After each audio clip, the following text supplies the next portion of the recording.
Titignan nyo yung kulay napakaganda. Talagang kondisyon na pumaparis na. Wala tayo yung mga tulad ng mga sa mga big time na malalaking loft, kahit nasa loob kayo, walang kabasa. Hindi tulad ng kulungan natin na ganito mga sige, talagang pag umulan, talagang ang itsura mo talagang wet look, parang bagong ligo talaga. Some pure white kak, mga singko yan itim ang tuka, ang ganda ng mata. Tawag nila dito white bandits.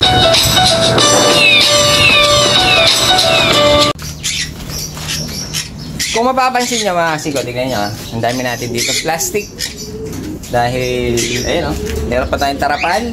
May mga plastic, may tarapan yung mga kulungan natin. Dahil magpapalit na tayo ng negosyo. Magiging junk shop na tayo ngayon. Hindi, kasi yung mga ganitong may paparating na mga bagyo, mga singko yan lang ang maaasahan natin. Yung mga, lalo na yung mga katulad natin na mga small time lang mga singko. Sa plastic lang tayo aasa para hindi sila gaano nababasa. Para medyo alaga pa rin yung mga alaga natin, hindi sila nababasa dahil nga yung kulungan natin medyo pipitsugin lang dahil open lang tayo. Wala tayo yung mga tulad ng mga sa mga big time na malalaking loft, kahit nasa loob kayo, walang kabasa. Nakakapagpakain ka nang hindi ka nababasa mga singko. Hindi tulad ng kulungan natin na ganito mga singko, talagang pag umulan, talagang ang itsura mo talagang wet look, parang bagong ligo talaga. Talagang tutuyungin namin kahit malakas yung ulan, makapagpakain lang. Saka ito, ginawa ko to dahil nga syempre yung anggi, yung hangin. Pag malakas ang hangin, talagang tendency talagang basa yung mga ibon. Poop stray, basa yung mababasa yung mga dumi nila. Halos dun sila nagkakasakit. Kaya ginawa natin, talagang kinoveran natin sila ng mga tarapal. Ayun Ito, may tarapal to kahit wala siyang laman. Dahil nga wala tayong dala ng tropa, wala tayong mga ibon ngayon, mga singko. Dahil nga mag-uulan. May mga magkasunod pang bagyo na dadating, baka mamaya biglang bumusang ulan magkasakit lang sa atin. Kaya hindi muna tayo kumuha ng mga ibon. Ito mga singko, ibababa natin kapag talaga umulan. Kung may budget lang mga singko, bakit hindi tayo magpagawa ng malaking loft? Kasi meron na tayong isang loft na malaki, yung ating Taiwan loft.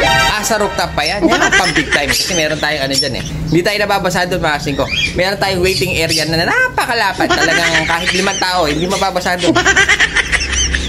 Kaso, mga singko, talagang medyo kapos talaga tayo ngayon. Kaya ang talagang kakapitan natin yung mga ganito lang. Bali, ang ginawa ko lang mga singko, nagsabit lang ako ng 2 plastic. Ito yung mga gamit pa to dun sa mga sako. Yung mga nasa loob ng sako. Minsan may mga plastic. Ginamit ko na muna. Dahil nga wala tayong ganitong pambiling tarapal. Kaya doon lang tayo sa plastic lang muna. Ano lang yan, improvise lang natin para hindi lang mabasa yung mga ibon natin, para safe sila, tsaka lagi silang healthy. Sasabayan pa natin ng mga vitamins yan para hindi sila nagkakasakit. Dahil tingnan nyo, anong oras na talagang napakalulang dito. Dahil nga may isa na naman paparating na bagyo. Kaya kahapon walang pasok mga singko. So ayun, hindi tayo nakapag-upload pala kahapon mga singko dahil nga gawa nung 2 bata may sakit mga singko. Tapos si Gobre yan nahawa pa, kaya solo flight natin kahapon. Talagang hindi ko na magawang mag-video. Ngayon medyo na okay naman yung pakiramdam ni Gobre, kaya siya muna nagbabantay ng bata, ako naman dito sa pwesto. So ayan, bali nalabas na natin lahat ng mga ibon mga singko. Ayan wala nga laman to wala nga laman yung mga ibon, nailabas na natin lahat. Yung sa mga, minsan kasi may mga pupunta dito gustong pumasok, minsan nahihirapan ako dahil minsan pag nandito sila sa loob, tapos tatakbo ko sa may pwesto dahil magbebenta tayo mga singko, nahihirapan ako. Kaya ginawa ko, nilalabas ko na lahat ngayon mga singko para doon na lang sila titingin habang nagtatakal ako, pwede silang tumingin doon. Diba? Mga singko, walang bumibili dahil nga tag-ulan ngayon, medyo matumal talaga. Mga singko, yan, nilabas na natin yung mga ibon natin dito. Konti na lang naman na sila pero meron pa rin mga singko.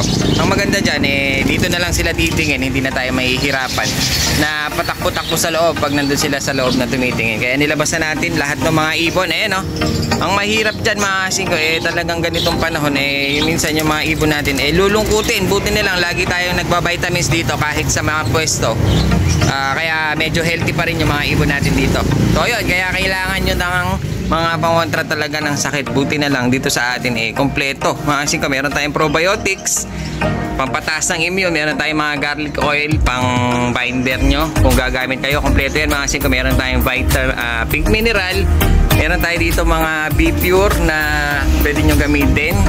panghalo sa patuka, mga singko. Kung naghahalo kayo, meron tayong calcium powder dito, ayan oh. Yung Pico 3, napakagandang calcium nito. Kung wala kayong budget, dahil 1 kilo yan, mga singko, pwede kayo dito sa Sesical. Dahil nga medyo mura lang ito. Ayan, meron tayong B22 powder para laging healthy yung mga alaga nyo. Ito yung ginagamit natin, yung garlic oil na pang dikit doon sa mga powder na ididikit nyo. Ayan o, meron tayong mga protein powder. Sa mga sakit-sakit naman, masing ko, para maiwasan nyo. Ito, ang dami natin dito. Meron tayong pang one eye. Meron tayong pang, ito maganda, si Amoxin. Pwede siya sa mga salmonella. Ito, napakaganda nitong dalawang to. Ito 6-in-1, ito 4-in-1 mix, mga singko. Yan o, ang ganda nitong dalawang to. Na halos lahat ng sakit pwede na niyang gamutin, lalo na ito kasi kasama dito mga adenovirus, halos lahat. Kaya itong pinakamabenta sa akin pagdating sa mga sakit-sakit. Yung iba ginagawa dahil nakasashay ito, mga singko. Yan o, paubos na itong isang to ito mga singko, dahil sa shay lang siya, medyo may presyo lang ito, 125 lang natin pinebenta. Dahil powder siya, minsan ginagawa nung iba, nilalagay nila sa empty capsule, para ito yung empty capsule natin. Ito yung empty capsule natin, mga singko, nilalagay nila dito para mas makatipid sila, dahil nga mas marami kang magagawa pag empty capsule. Pag nilagay mo naman sa pagkain yung napakaliit na sachet na to, minsan konti lang makakain. Kaya ginagawa nung iba dyan, sa empty capsule na, pag magagamot sila ng ibon, pwede rin siyang pang flashing, mga singko. So yun, bali kompleto naman yung mga gamot natin dito. Kaya lahat ng mga kalapatids natin minsan dito tumatakbo. Ayun meron tayong pampurga, meron tayong pang-cancer. Halos kompleto yan, mga singko. Dito maganda to sa salmonella, going light, mga singko, adeno, kaya rin niya. So yun, bali yan, maiiwasan nyo yung sakit. Dahil nga sa panahon natin ngayon, kailangan natin yung mga gamot na yan. Dahil nga iiwasan natin yung paparating na sakit na gagawin ng bagyo pag nag-uulan na. Ayun hanggang ngayon wala pa rin bumibili. Matumal! Lugi na! So, bali hiniwalay ko tong ating dilute na stencil, mga singko. Kung titignan nyo yung kulay napakaganda. Dahil nga ipapares ko na sana siya dun sa isang natin, parang rubella. Kaso yung rubella naman natin talagang hindi pa siya kondisyon. Ayun pero itong kak na kak talagang kondisyon na pumapares na. Kaso yung hen natin bigla na lang parang napilay. Ito yung pepersana natin, ayun pero medyo nakatayo na siya dahil nga binigyan natin siya ng Calci Plus na calcium. Ito yung pepersana natin. Kaso ang nangyari parang ayaw niyang maglandi hanggang nakuha niyang mabugbog. Binugbog siya ng lalaki, kaya iniwalay natin. Ito yung tinatawag nila parang, hindi ko alam kung rose ato o rubella. Ito sana i-prepare natin sa kanya. Kaso ang nangyari parang bigla siya nalumpo. Buti na lang medyo nakakatayo na siya. Dahil nga binigyan, parang may ika-ika pa nga siya Binigyan natin siya ng Calci Plus, yung malakas na calcium, para umokay naman yung pakiramdam niya. Kaya bali gagawin natin papagalingin na lang natin yung binugbog. Mukhang ayaw parisan ng kak dahil parang hindi niya type. Binabara ako niya kaso ayaw maglandi nitong isang to. Kaya gagawin natin hayaan muna natin siya. Hanapan na lang natin siguro ng pair yung ating dilute stencil dito. Ayun sayang naman ganda pa naman ito. Kala makakapag-breed na tayo.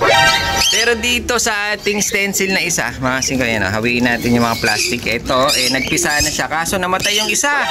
Isa lang yung nabuhay sa mga inakay niya. Ito yung kak natin ayun yung inakay niya nagsusubo na siya. Kaso kulay itim pa lang, wala pang kulay, mga singko. Kaya tsaka na natin sisilipin. Ayun yung kak. Ito yung hen. Ayun stencil din siya, kaso hindi siya perfect na stencil ganda rin, pero ang ganda. Sana maglabas ng mas magandang kulay. Kaya mga singko, meron tayo nakuha sa Tropa Pips natin, isang pure white kak, mga singko. Itim ang tuka, ang ganda ng mata, mga singko. Na ilaro siya ng CTPR. Bali kakatapos lang yung karera nito, CTPR, mga singko. Pure white kak. Ang tawag nila dito White Bandits, mga singko. Ang bloodline niya napakaganda. Pati mata, mga singko, may pagka-pearl eye pa yata. Ito yung nakuha natin kak. Kaya kinuha natin to, mga singko, dahil lakas na naman ulan. Kaya kinuha natin to dahil i-prepare natin siya dun sa ating hen. Dahil meron tayong hen dito na Rosaline Chew. Ayan babaeng babae, puting-puti. May dungis lang ng konti dahil nga madumi. Yan, i-prepare natin siya dito sa ating White Bandits. Ayan napakaganda. Itim ang tuka, ang ganda ng mata, barakudo. Sana mag-pair agad dito ng ating mga pure white na racing. Mga singko, ang ganda nila. Para naman makapagpalipad tayo ng mga puti. Mga singko, yun, no? Pure white cock, tsaka Rosalyn Chu. Bandits. White bandits ang tawag nila dito. Bandits. Nakakabulol.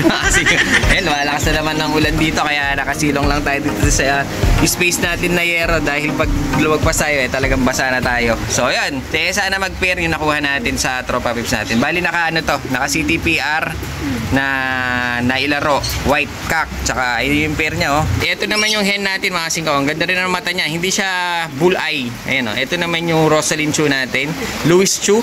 Hen siya mga singko. Sana mag-pair sila agad para makapagpalipad tayo ng mga puti mga singko. Yan, mukhang liligawan na nung lalaki dahil barakudo rin pala ito mga singko.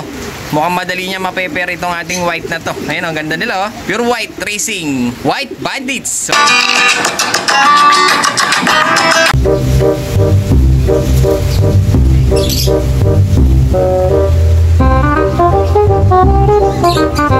Hindi pa kaya titigil tong ulan na to. Alam bumibili. Hanggang ngayon wala pang bumibili. Matumal. Lugi negosyo. Patay-patay.